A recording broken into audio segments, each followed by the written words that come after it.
मर्जी के मतलब अदृश्य पर विश्वास और अंधविश्वास में पड़ने के बीच की रेखा क्या है? हाँ, अंधविश्वास एक अलग चीज होती है कि जैसे हमें कुछ ज्ञान नहीं और हमने गुरु की बात पकड़ ली, कोई बुद्धि नहीं लगाई और हम निकल गए। एक तो ये विश्वास की बात हो गई, इसमें कल्याण हो जाएगा कि अब हमें तो कुछ मालूम नहीं और आप हमारे गुरु हो, आप बता दो जो उससे काम हो जाएगा। जैसे एक छोटे से बालक थे जिनका नाम था धन्ना जाट, बड़े महान भगत हुए।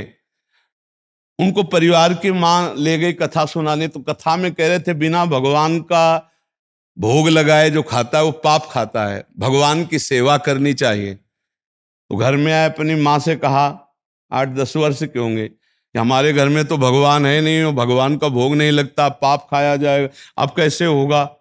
तो कथा का आखिरी दिन था, तो पंडित जी के पास गए, कहा कथा आपने सुनाया कि बिना भगवान का भोग लगाए नहीं खाना चाहिए, भगवान हमारे यहाँ तो भगवान है नहीं, तो आप भगवान दे दो। तो उन्होंने देखा कि बच्चा है, तो उन्होंने कहा देखो कथा समाप्त होगी तब भगवान दे देंगे। अब वो दूसरे दिन जब जाने लगे तो उनके पीछे चले, भगवान दे दो गुरुजी आप कह रहे थे। तो अब उन्होंने सोचा लड़का है, इसको ठाकुर जी तो दे नहीं सकते, तो भांग खाते थे, तो भांग का बट्टा ऊपर का, कहा ये भगवान है ले लो। पूरी कथा बड़ी।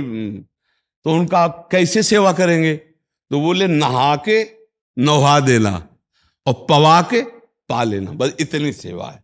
और वो इतने खुशी हो, देखो विश्वास है क्या, भांग का बट्टा, इतने खुशी हो गए कि मुझे ठाकुर जी मिल गए, मुझे भगवान मिल गए। घर में गए, नहाया और ठाकुर जी को ना, वही मतलब भांग के बट्टा को ना, और बाजरे की रोटी, गरीब आदमी सामने रखा, पाओ प्रभु। और वहां प्रभु कहाँ। एक दिन हो गया, तो उन्होंने सोचा हमारे पास कुछ है नहीं, लगता पंडित जी के पास खीर पुआ सब सामग्री थी तो ठाकुर जी पाते, वो बिल्कुल ठाकुर जी मान रहे हैं।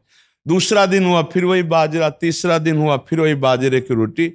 तो वो रो रो करके ऐसे भांग का बट्टा पकड़ा, कहने लगे प्रभु हमारे पास नहीं है कि हम तुम्हें खीर पूड़ी पुआ पवा सके, और गुरु जी ने कहा बिना पवाए पाना नहीं, अगर आप नहीं पाओगे तो हम चाहे मर जाएं लेकिन नहीं पाएंगे। उसी समय श्री कृष्ण प्रकट हो गए, क्योंकि भगवान तो सर्वत्र है ना। भांग के बट्टे की जगह में श्री कृष्ण बैठे हैं, उन्हीं की अवस्था का रूप लेके, और वो और बाजरे की रोटी शुरू कर दी पाना। तो बोले देखो तुम कितने निर्दयी हो, 3 दिन से तो हमें भूख लगी है और हमारे घर में ज्यादा कुछ है नहीं, 1-2 रोटी माँ बना पाती है, गरीब आदमी, पूरी रोटी तुम नहीं पाओगे, आधी हमें दो आधी तुम पाओ।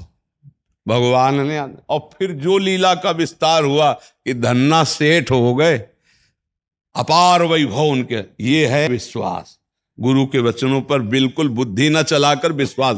और एक अंधविश्वास कहते हैं पाखंड को, नहीं कि हम तुम्हारी आयु बढ़ा देंगे, हम तुम्हारा रोग नष्ट कर देंगे, हम तुम्हारा ये कर देंगे वो कर देंगे, ये सब गलत जगह है, अंधविश्वास है, इसमें फंस जाओगे, नष्ट हो जाओगे। तुम बेवकूफ बनाते हो उनको जिनको ज्ञान नहीं है। बचपन से बाबा जी मंत्र अनुष्ठान करते रहे, अवश्य में भोक्तव्यम कृतम कर्म शुभाशुभम, भीषम पितामह 6 महीना बाणों की सैया में रहे, तुम कलावा से तुम कर्म बांध दोगे, जंतुर बांध कर तुम किसी के कर्म मिटा दोगे, तो नौटंकी नाटक है कि नहीं। बोले धन चकाचक आ जाएगा, अरे इतना तुम्हें तमीज होती धन चकाचक करने की तो दूसरे के हाथ देखने की जरूरत नहीं थी, तुम्हें अपने हाथ देख के तुम करोड़पति बन जाते। ये सब इसे कहते हैं अंधविश्वास, कि इसमें मत फंसो, तुमको अपने कर्म भोगने पड़ेंगे। हाँ, एक उपाय है जो तुम्हारे कर्मों को मिटा सके, वो श्री कृष्ण है, दूसरा उपाय नहीं।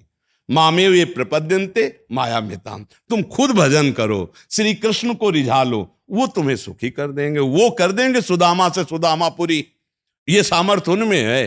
तो इसलिए इसको, इस अंधविश्वास को हम रोकते हैं कि ये ड्रामेबाजी में कभी कोई मत फंसो। किसी के जंतुर भरने में इतनी ताकत नहीं कि हमारे कर्मों को नष्ट कर दे। ये भगवान ने आयुर्वेद बनाया, भगवान ने डॉक्टर बनाए, भारत में इतने इतने बड़े पढ़े लिख कर डॉक्टर, ये सब बेवकूफ है क्या। वशिष्ठ जी जैसा कोई ज्ञानी महात्मा बिरला ही होता है। राम जी को 14 वर्ष का वनवास, सिया जी का हरण, दशरथ जी का मरण, कौशल्या का वैधव्य, इसे नहीं रोक पाए। और कह रहे हैं भरत जी से, सुनो भरत भावी प्रबल, बिलख कहो मुनिनाथ, हानि लाभ जीवन मरण जस अपजस विधि हाथ। हमारे भारतवासी ऐसे अंधविश्वासी हैं, इसमें लगे। इस बात को हम अंधविश्वास का खंडन करते हैं। अंधविश्वास को अगर मानो तो गुरु के वचन मान लो। बोले राधा जपो, कृष्ण जपो। अब बुद्धि लगाने की जरूरत नहीं, जप के देखो तुम्हारा मंगल हो जाएगा। कृष्ण नाम तुम्हारा मंगल कर देगा, राधा नाम तुम्हारा मंगल कर देगा, राम नाम तुम्हारा मंगल कर। ये जंतु रंतु ये मंगल नहीं करने वाले, बस पक्का कह रहे। महीना 2 महीना 4 महीना कोई मंत्र जपता होगा तो सिद्धियां अपनी बताता होगा। यहाँ बचपन से मंत्र ही जप रहे हैं। हमारे ब्रज में एक से एक सिद्ध हुए, बताओ कौन जंतुर बांधने वाला हुआ? एक से एक सिद्ध हुए, एक से एक सिद्ध हुए कि जिनके पीछे भगवान डोलते हैं, लेकिन अगर 2 थप्पड़ मार दिए तो बोले कुछ नहीं, ऐसे ही सह के रह गए। पंडित रामकृष्ण बाबा, पंडित गया प्रसाद जी, एक से एक सिद्ध महापुरुष हमारे ब्रज में हुए। अभी अभी थे पूज्य श्री चंद्रशेखर बाबा, रात दिन भजन में लगने, ऐसे ही रहे ना। ये है सिद्धि, जिनके साथ श्री कृष्ण खेल रहे, जो चिल्ला चिल्ला कर श्री कृष्ण के प्रेम में रो रहे, वो ऐसे ऐसे ये है सिद्ध महापुरुष। ऐसे तस्मा शास्त्रम प्रमाणमते कार्याकार्यो व्यवस्थित हो, शास्त्र के अनुसार चलो, सबको भगवान नाम जप में लगाओ, सबको धर्म कर्म में लगाओ। स्वयं अच्छे आचरण करोगे तो तुम्हारे पाप नष्ट हो जाएंगे। तुम करो पाप और सोचो कि कोई जंतुर बांध दे और हम ठीक हो जाए, तो भाई ऐसा सृष्टि में कोई जंतुर नहीं पैदा हुआ कि तुम्हारे पाप कर्म को नष्ट कर दे। वो है नाम संकीर्तनम यस्य सर्व पाप प्रणाशनम। भगवान कृष्ण का नाम संकीर्तन, राधा नाम, राम नाम, इन नाम के कीर्तन से मंगल हो। समझ पा रही सखी जी?